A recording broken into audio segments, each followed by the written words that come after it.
Here's something that'll blow your mind. For most of human history, soap was considered a luxury item more valuable than gold. Kings hoarded it. Wars were fought over the trade routes that carried it. And yet, the average person might go their entire life without touching a bar of soap. But here's the really wild part. Humanity didn't smell terrible because they were dirty. They had entirely different ideas about what clean actually meant. And those ideas? They shaped civilizations, toppled empires, and literally changed the chemistry of our bodies.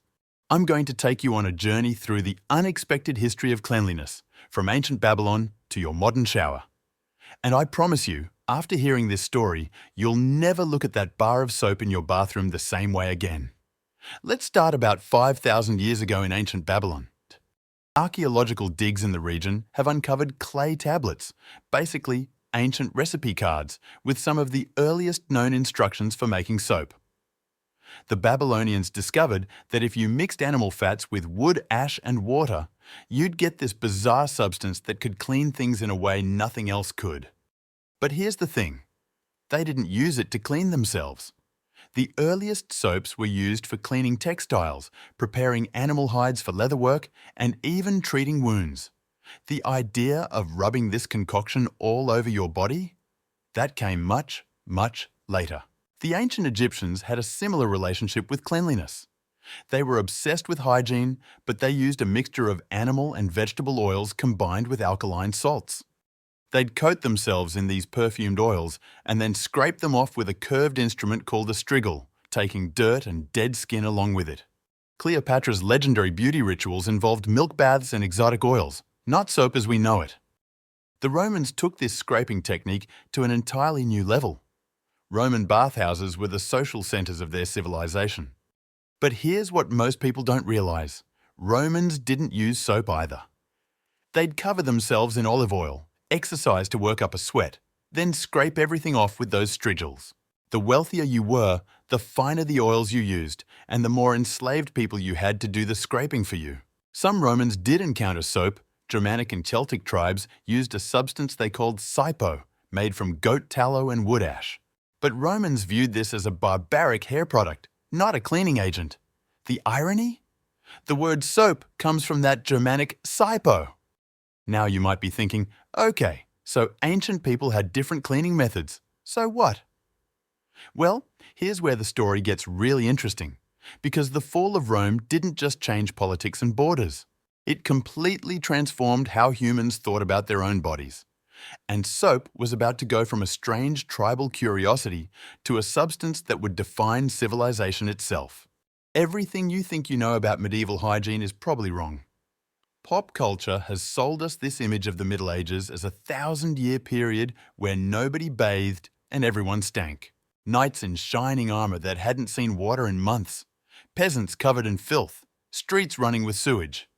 The reality was way more complex. Medieval Europeans actually bathed quite regularly. Public bathhouses existed in most towns. People understood that cleanliness mattered.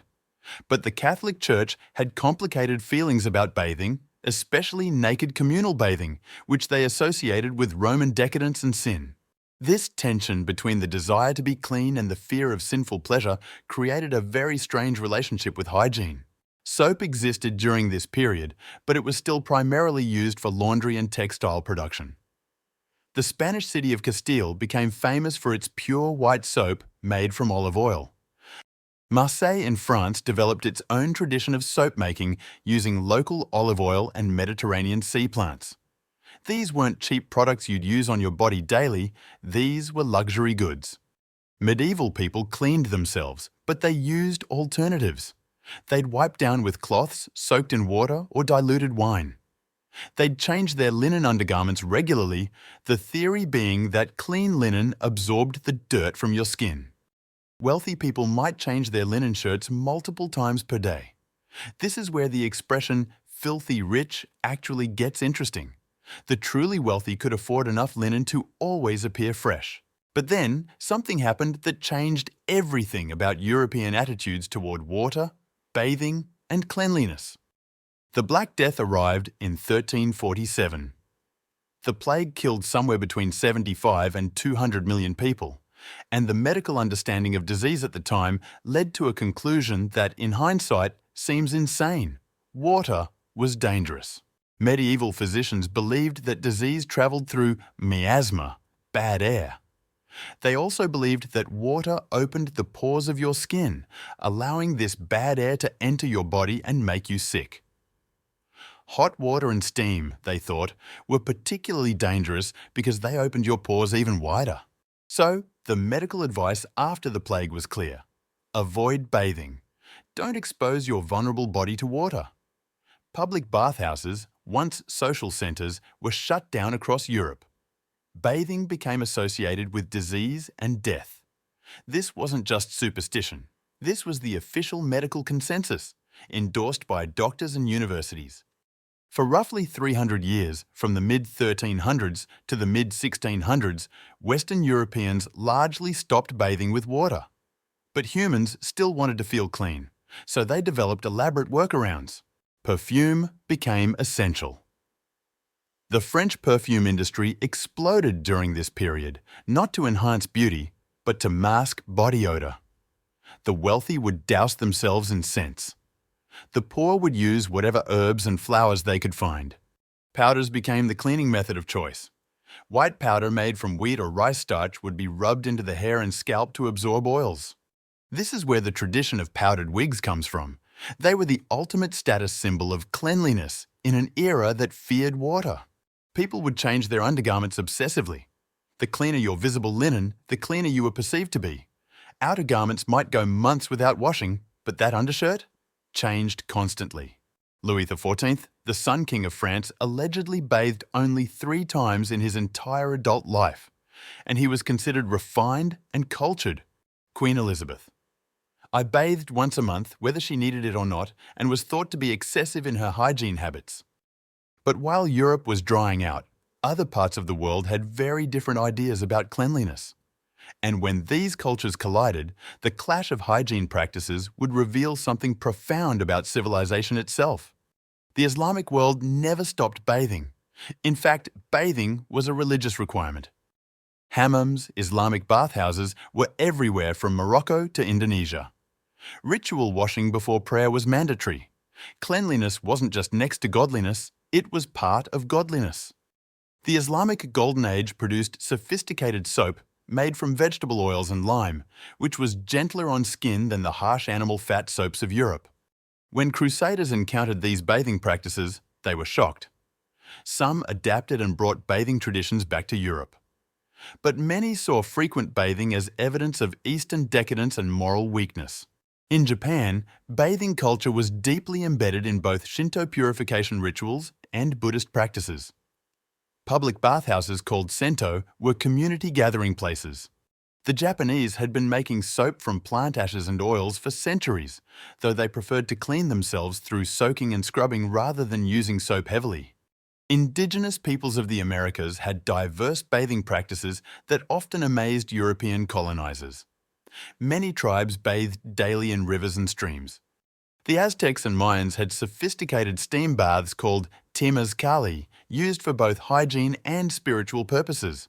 Some groups used plants with natural saponins, soap-like compounds, for cleaning. When Spanish conquistadors, who hadn't properly bathed in months or years, encountered indigenous Americans who bathed daily, the Spaniards were convinced this excessive bathing made the natives weak and vulnerable to disease. The indigenous Americans, meanwhile, were horrified by the smell of the Europeans. This hygiene divide had deadly consequences. European diseases devastated indigenous populations, but the Europeans interpreted this as evidence that their no-bathing approach made them stronger. In reality, the indigenous peoples had no immunity to European diseases, and the Europeans' filth just made them more effective disease vectors. So how did we get from European aristocrats who feared water to modern society where daily showers are the norm? The answer involves industrialization, a couple of world wars, and advertising that literally rewired our brains about what it means to be human. The shift back to water and soap began in the 1700s with the Enlightenment. Scientists started understanding disease in new ways. The miasma theory was being challenged. Doctors began noticing that cleanliness seemed to correlate with better health outcomes even if they didn't fully understand why yet. The Industrial Revolution changed everything about soap. For thousands of years, soap had been made in small batches using traditional methods. It was expensive and labour-intensive. But in 1791, a French chemist named Nicolas Leblanc figured out how to mass-produce soda ash, a key ingredient in soap making. Suddenly, soap could be manufactured on an industrial scale. By the mid-1800s, soap was becoming affordable for ordinary people. Companies like Pears in England and Procter & Gamble in America started mass-producing soap and, just as importantly, advertising it. But people didn't immediately start using soap on their bodies just because it was available. They needed to be convinced that they should. This is where advertising changed human culture in a profound way. Soap companies pioneered modern advertising techniques. They didn't just sell soap, they sold the idea that you smelled bad and needed their product to be socially acceptable. They invented the concept of body odor as a shameful condition.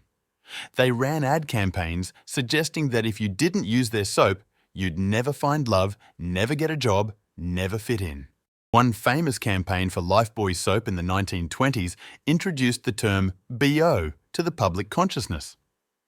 The ads showed social situations where someone was rejected or isolated, with the tagline revealing that BO, body odor, was the hidden culprit. Suddenly, people who had never worried about their natural scent were convinced they were offensive. Listerine mouthwash ran similar campaigns, even inventing the medical-sounding term halitosis to make bad breath sound like a disease requiring treatment. These campaigns worked. By the early 1900s, daily bathing was becoming standard practice among the middle and upper classes in industrialized nations. World War I accelerated the hygiene revolution. Armies discovered that soldiers who maintained better hygiene suffered fewer infections and diseases. Trench warfare made the consequences of poor sanitation brutally clear. Infections killed as many soldiers as bullets. Military Medical Corps promoted regular bathing, delousing, and the use of soap. Soldiers returned home with new habits and new expectations about cleanliness. World War II continued this trend. The US military included soap in soldiers' ration kits. Films and posters promoted hygiene as patriotic. Cleanliness is next to godliness became cleanliness is next to victory. But none of this would have mattered without the infrastructure to support it. Indoor plumbing transformed hygiene from a luxury to a daily routine. By the 1920s and 30s, homes in wealthy countries were being built with bathrooms as a standard feature. Running water, hot and cold, available at the turn of a tap. The bathroom became a private space where daily rituals of cleanliness took place. The morning shower or bath became as routine as eating breakfast. Soap evolved from a luxury item to a basic necessity. By the 1950s, in the developed world, not bathing daily was becoming socially unacceptable. The cultural transformation was complete.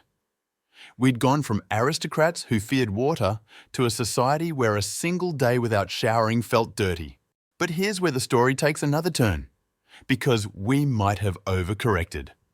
Modern science is revealing that our obsession with cleanliness might be causing problems our ancestors never faced. Your skin is covered in bacteria, trillions of them, and most of them are not just harmless, they're essential for your health.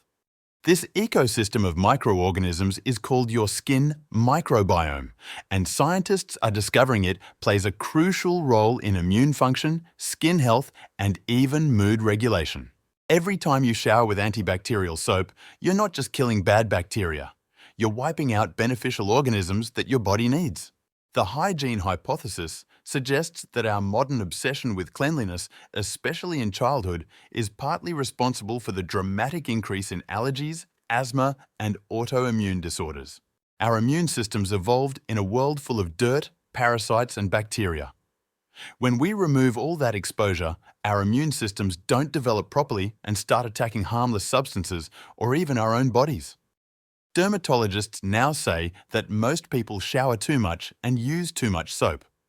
Daily showers with harsh soaps can strip away natural oils, disrupt the skin's pH balance, and cause dryness and irritation. The recommended frequency for most people? Every 2 to 3 days, using gentle cleansers only on areas that actually need it. Some people have taken this further, joining the no-poo movement, skipping shampoo to let their scalp's natural oils regulate themselves. Others practice water-only washing or use minimal soap only where necessary. These modern minimalists are, in a strange way, circling back to some of the practices of our ancestors, but with the benefit of actual scientific understanding rather than fear of miasma. So what's the real story of soap and cleanliness? It's not a simple tale of progress from filthy past to clean present. It's a story of how different cultures invented different solutions to the universal human desire to feel clean. It's about how our ideas of cleanliness are deeply tied to religion, class, medicine, marketing, and social control. The Babylonians invented soap, but didn't use it on their bodies. The Romans engineered elaborate bathhouses, but thought soap was barbaric. Medieval Europeans bathed regularly until plague made them fear water. Islamic cultures made cleanliness a spiritual practice. Advertising convinced us we naturally smell bad. And now science is suggesting we might be too clean. The truth is, cleanliness isn't a fixed standard. It's a moving target shaped by the values, fears, and knowledge of each era. That bar of soap in your shower carries the weight of 5,000 years of human innovation, anxiety, and cultural evolution. It represents empires and trade routes, religious obligations and social revolutions, scientific breakthroughs and marketing manipulation.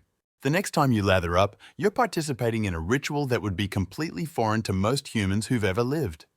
And maybe, just maybe, you're doing it more often than you actually need to. If you enjoyed diving into this hidden history, the Origin Archive has plenty more stories about the everyday objects and practices we take for granted, from the evolution of sleep to the surprising history of eating utensils. Each one reveals how the seemingly ordinary is actually extraordinarily strange once you know where to look. Because history isn't just about kings and wars. It's about soap and bathhouses and the very personal question of what it means to be clean. And those stories? They're often the most revealing ones of all.